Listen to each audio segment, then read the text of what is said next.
পড়ছিলাম মেজর শিকদার, কলমে ঈশিতা ঈশা, পর্ব সংখ্যা ৩। শিকদার ভিলা এক নামে এখানকার মানুষজন চেনে। নিরবিলে আবাসিক এলাকা, ২ তলা বাংলো মাথা চিরে দাঁড়িয়ে রয়েছে।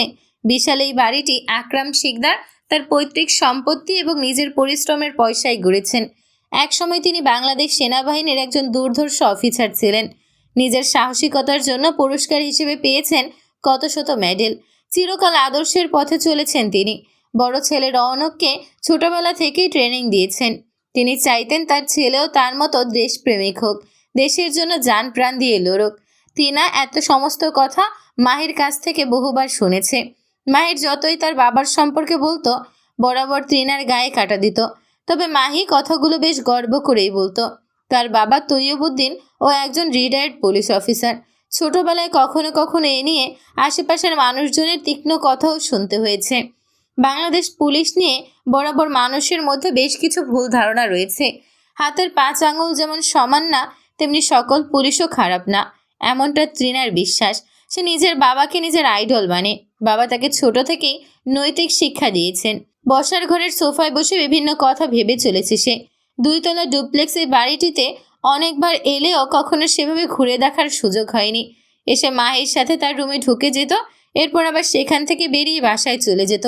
আজ সে সেই শেখদার বাড়ির বউ। সবটা কেমন ভোরের সেই মিষ্টি স্বপ্নের মতো। ত্রিনা, তুই বস, আমি উপর থেকে আসছি। দাদুন ঘুমাচ্ছে, দেখে এলাম। কাল সকাল সকাল দাদুনের সাথে দেখা করিস, নইলে রাগ করবে সে। মাহির কথায় ত্রিনার ধ্যান ভাঙে। তাকে বসিয়ে রেখে মাহি গিয়েছিল নিজের দাদির কক্ষে। তার মায়ের আদেশ যেন ত্রিনা রৌনকের দাদির সাথে দেখা করে তারপর ঘরে যায়। তুই কোথায় যাচ্ছিস? বললাম তো আসছি। ত্রিনাকে একা করে দিয়ে মাহি সিঁড়ি বেয়ে দ্রুত উঠে করিডোরে যায়। এদিকে মেয়েটা একা বসে বিরক্ত হচ্ছে। রিশানকে রাহি নিজের রুমে নিয়ে গেছে। রৌনক তাকে বাসার ভেতরে দিয়ে কল রিসিভ করে বাহিরে গিয়েছে। মাহিও উপরে চলে গেল। ২ পা তুলে ভাঁজ করে সোফায় আরাম করে বসেছে। গালে এক হাত রেখে টিনা একটু পরপর দোতলায় তাকাচ্ছে। ফোন হাতে রৌনক সদর দরজা দিয়ে বাড়ির ভেতরে প্রবেশ করে। নববধূ বেশে বসা মেয়েটার দিকে টিনা তাকে খেয়াল করেনি। Feeling lonely? প্রশ্নটা কানে আসতেই ঘাড় ঘুরিয়ে তাকায় টিনা। রৌনকের কি হলো কে জানে। লোকটা এগিয়ে এসে একদম টিনার মুখোমুখি দাঁড়ালো। লম্বু এই লোকটার চোখে চোখ মিলাতে টিনা মুখ উঁচু করে তাকালো। রৌনক মৃদু গলায় বলল, এভাবে যার তার দিকে তাকাবা না। টিনা বোকার মতো প্রশ্ন করে, কেন? মানুষ খুন হয়ে তোমায় পুলিশে দেবে, সাবধান। রৌনকের কথা শুনে ত্রিনা ঠোঁট চেপে হেসে ফেলল। হাসতে হাসতে জিজ্ঞেস করে, এ আবার হয় নাকি? হয় হয়, বুঝলে না এখনো? সমাধান করে দিলাম, বাদ বাকি তোমার ইচ্ছে। রৌনকের কথার আগাগোড়া মস্তিষ্কে ঢোকেনি তখনও তার। এরই মাঝে মাহি উপর থেকে বলে, আমার হয়ে গেছে। ভাইয়া, ত্রিনাকে নিয়ে ওপরে আসো। রৌনক বলে, রিশান কোথায়? ওর সাথে দেখা করে তারপর রুমে যাব। ওই তো ছোট ভাইয়ার রুমে। রৌনক টিনার দিকে তাকিয়ে বলে, তুমি মাহির সাথে রুমে যাও, আমি আসছি। টিনা মাথা ঝাঁকায়। নিচতলায় রাহির রুম। রৌনক সেদিকে হাঁটা দেয়। টিনা সিঁড়ি বেয়ে উপরে উঠতে নিলে মাহি দ্রুত নামে। তুই উপরে যা, ওই যে শেষের রুমটা ভাইয়ার। আর কিছু না বলে সেও রাহির রুমের দিকে ছুটে। টিনার মন খারাপ হয়। একটু পরপর সবাই তাকে একা করে দিয়ে যার যার মতো ছুটছে। তার যে কেমন লাগছে কেউ বুঝতেই চাইছে না। ভীষণ অভিমান হলো তার। রিশান তার চাচ্চুর রুমের বিছানায় ঘুমিয়ে গেছে। রৌনক ছেলের চুলের ভাঁজে আঙুল চালিয়ে কপালে আদরের পরশ দেয়। কম্ফোর্টার গলা অবধি টেনে দেয়। রাহি, খেয়াল রাখছিস ওর, সারা রাত বসে গেম খেলিস না। কি বলেছি শুনেছিস? জবাব না পেয়ে রৌনক তাকিয়ে দেখে 2 ভাই বোন তার দিকে তাকিয়ে মিটমিট করে হাসছে। ভাই, তুই এখানে? ত্রিনার সাথে না তোকে ওপরে পাঠালাম? ত্রিনা ওপরেই আছে, তুমি জলদি যাও। আর শোনো, আমি একটা সারপ্রাইজ রেখেছি, কষ্ট করে ওটা লন্ডভন্ড করে দিও না। মায়ের কথার মানে বুঝতে না পেরে রৌনক প্রশ্ন ছুড়ে, মানে? তুমি শীঘ্রই উপরে যাও। ত্রিনা একা একা গেলে সব লন্ডভন্ড হবে। মায়ের কথার সাথে তাল মিলে রাহি বলে, বিগ ব্রো যাও জলদি। আমাকে আগে সংক্ষেপে বল, নইলে যাব কি করে? রৌনকের কথায় দুজনে একে অপরের দিকে তাকায়। রাহির রুম থেকে বের হয়ে সিঁড়ি বেয়ে উপরে এলে দেখতে পায় ত্রিনা এখনো তার রুমের দরজার সামনে দাঁড়িয়ে। মেয়েটা তাকে খেয়াল করেনি। রুমে দরজার সামনে দাঁড়িয়ে আছে, বোধহয় কিছু ভাবছে। সে দরজার হাতলে হাত দিতে গেলে সঙ্গে সঙ্গে গিয়ে রৌনক বলে ওঠে, ওয়েট। হালকা ভয় পেয়ে হাত সরিয়ে ফেলে মেয়েটা। রৌনক বড় বড় কদম ফেলে এগিয়ে এসে বলে, এক্ষুনি দিচ্ছিলে সারপ্রাইজ নষ্ট করে? 1 মিনিট দাঁড়াও। বলেই লোকটা দরজা খুলে 1 সেকেন্ড ভেতরে ঢুকে গেল। তিনি আগামাথা কিছুই বুঝতে পারছে না। সারাদিন ভয়, চিন্তা আর খিদের জ্বালায় তার হালাত খারাপ। এদিকে রুমেও ঢুকতে পারছে না। আশেপাশে তাকালে কেমন ভুতুড়ে লাগে সব। একটা মানুষও নেই, সবাই যার যার রুমে। মিনিট পাঁচেক পর রুমের দরজার লক খোলার শব্দ হয়। রৌনক দরজা খুলে একপাশে দাঁড়িয়ে বলে, আসো এখন। টিনা তাকিয়ে দেখে রুমের মেঝেতে গোলাপের পাপড়ি ছড়িয়ে রাখা। বিছিয়ে রাখা গোলাপের পাপড়িতে সে পা ফেলে ধীরে ধীরে ভেতরে প্রবেশ করে। পুরো রুম জুড়ে জ্বলছে অসংখ্য মোমবাতি। রুমের মাঝামাঝি পেতে রাখা খাটটাতে সাফেদ রঙের চাদর বিছানো, তাতে সুন্দর করে ফুল দিয়ে সাজানো হয়েছে। অপলক দৃষ্টিতে সে তাকিয়ে থাকে। এমন কিছু তো সে কল্পনাও করেনি। যেভাবে বিয়েটা হয়েছে তাতে সে ভেবেছিল কেউ তাকে মানবে না, ঝুটঝামেলা হবে। এমনটা হলো না, বরং একের পর এক চমক সে পেয়ে যাচ্ছে।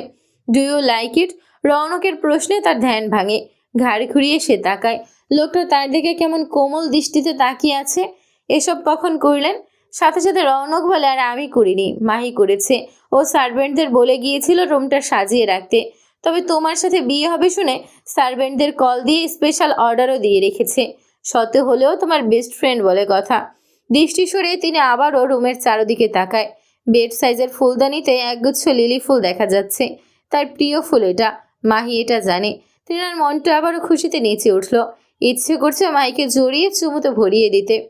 তার নজর যায় টি টেবিলের দিকে। সেখানে সুন্দর একটা স্বচ্ছ ফুলদানিতে ধবধবে সাদা রঙের লিলি রাখা। এগিয়ে গিয়ে আঙুল দিয়ে ফুলগুলো ছুঁয়ে দেয়। কি হয়েছে? আনমনে তৃণা জবাব দেয়, আমার প্রিয় ফুল লিলি। তোমার পছন্দ, তোমার মতোই স্নিগ্ধ, কোমল, মায়াবী। রৌনকের মুখে এমন কথা শুনে তৃণা তার দিকে তাকায়। মোমের আলোতে লোকটাকে কেমন রহস্যময় লাগছে। সে চোখ সরিয়ে নেয়। রিশানের কথা মনে হতেই তৃণা জিজ্ঞেস করে, রিশান কোথায়? রাহির রুমে ঘুমাচ্ছে। বেশ টায়ার্ড তো। তাছাড়া ও ওর ফুপ্পি আর চাচ্চুর সাথে থাকতেই বেশি ভালোবাসে। আমার সাথে তেমন ঘুমাতে চায় না। কথাগুলো বলতে বলতে সে কাবার্ড থেকে টি-শার্ট ট্রাউজার বের করে নেয়। কেন, আপনার সাথেও ঘুমায় না? ঘুমায় না এমন না, আসলে খুব কম ঘুমায়। সারা বছর তো আমাকে কাছে পায় না, তাই অভ্যাস হয়ে গেছে। তাছাড়া আমার সাথে শুতে এলে জলদি ঘুমোতে হয়, যা তার পছন্দ না। সে তার ফুপ্পির সাথে দুষ্টুমি করে, চাচ্চুর সাথে ভিডিও গেমস খেলে। এসব করে ক্লান্ত হয়ে তারপর ঘুমায়। আমি একটু বেশি ডিসিপ্লিন মেনটেন করি, যা তার অপছন্দ। কথাগুলো শুনে টিনা বেশ অবাক হলো। সে ভেবেছিল রিশান তার বাবার বন্ধন অনেক গাঢ়। যতবার রিশানের সাথে দেখা হতো ততবার সে বাবার কথাই জপত। তুমি বসো, আমি গোসল করে আসি, এরপর তুমি ফ্রেশ হয়ে নিও। কথাটা বলে উত্তরের অপেক্ষা না করেই লোকটা বাথরুমে ঢুকে যায়। টিনা চারদিকে চোখ বুলিয়ে বিছানায় বসে। কি তুলতুলে বিছানা! সে আরাম করে পা তুলে বসে, আবার পা নামিয়ে রাখে। এরপর ধপ করে শুয়ে পড়ে। পাশ থেকে বালিশ তুলে জড়িয়ে ধরে চোখ বুজে ফেলে। কতদিনের ইচ্ছে ছিল এই রুমটা দেখার। আজ সে এই রুমের মালিকের স্ত্রী। ভাবতেই সারা অঙ্গে শিহরণ বয়ে যাচ্ছে। এত কিছু ঘটার পর বিয়েটা হয়েছে, এতে সে নিজেকে ভাগ্যবতী ভাববে নাকি তা বুঝতে পারছে না। দু চোখ বুঝে আগত ফুলের সুন্দর সুবাস নেয়। কিছুক্ষণ বাদে বাথরুমের দরজা খোলার শব্দে তাড়াতাড়ি উঠে বসে। হাত থেকে বালিশ ছুঁড়ে দেয় পেছনে। মাথা মুছতে মুছতে রৌনক বের হয়। টিনা নিজের শাড়ি ঠিক করে বসে। কিছু জিজ্ঞেস করার পূর্বেই রৌনক বলে, এত ডিসিপ্লিনের মাঝে বড় হয়েছে যে এখন চাইলেও দৈনন্দিন কাজ সময় নিয়ে করতে পারি না। যতই স্লো করার চেষ্টা করি অতি দ্রুত হয়ে যায়। কথাগুলো বলেই আপন মনে সে হাসি দেয়। টিনা চোখ তুলে সেই হাসি দেখে। মোমের আলোতে সেই হাসিতে ঘায়েল হলো সে। ইস, লোকটার মতো তার হাসিও সুন্দর। শোনো, গিয়ে ফ্রেশ হয়ে আসো। গোসল করতে চাইলেও করতে পারবে, গিজার অন আছে। যাচ্ছি। লাগেজ থেকে পোশাক বের করে টিনা চলে যায় বাথরুমে। বেশ কিছু সময় পর গোসল ছেড়ে থ্রি পিস পরে বের হয় সে। বের হয়ে দেখে সিঙ্গেল সোফায় বসে ফোন স্ক্রল করছে লোকটা। টিনাকে দেখে সে ফোনটা টি টেবিলের উপর রেখে দেয়। তখন সে খেয়াল করেনি টি টেবিলের উপর দুটো প্লেট আর সালাদ রাখা। তার পাশে একটা বাটি ঢেকে রাখা হয়েছে। আমি ভেবেছিলাম তুমি এখন শাড়ি পরে বের হবা। রৌনকের কথার পিঠে সাথে সাথে টিনা বলে, তাহলে বদলে নিব। আসলে আমি শাড়ি পরতে পারি না। আরে না না, এসো বসো। টিনা এসে তার পাশের সিঙ্গেল সোফায় বসে। রৌনক বাটি থেকে ঢাকনা সরায়। বিরিয়ানির ঘ্রাণে টিনার খিদেটা চড়া দেয়। আবার সে যত্ন করে দুটো প্লেটে খাবার বেড়ে নেয়। টিনার সামনে দিয়ে বলে, খেয়ে নাও, নিশ্চয়ই খুব খিদে পেয়েছে। অবাক হয়ে টিনা প্রশ্ন করে, আপনি কি করে জানলেন? এটাও মাহির কাজ। ও জানে তুমি খাওনি, তাই ব্যবস্থা করে রেখেছে। ও, মনে মনে টিনা আহত হলো। সব কিছু মাহি করেছে, তার মানে লোকটা তার জন্য কিছুই করেনি? আচ্ছা, সে কি এসব জোরপূর্বক মেনে নেওয়ার চেষ্টা করছে? এত স্বাভাবিক আচরণ তো সে প্রত্যাশা করেনি। কেন জানি এতক্ষণের খুশিটা মিইয়ে গেল। কি হলো, খাও।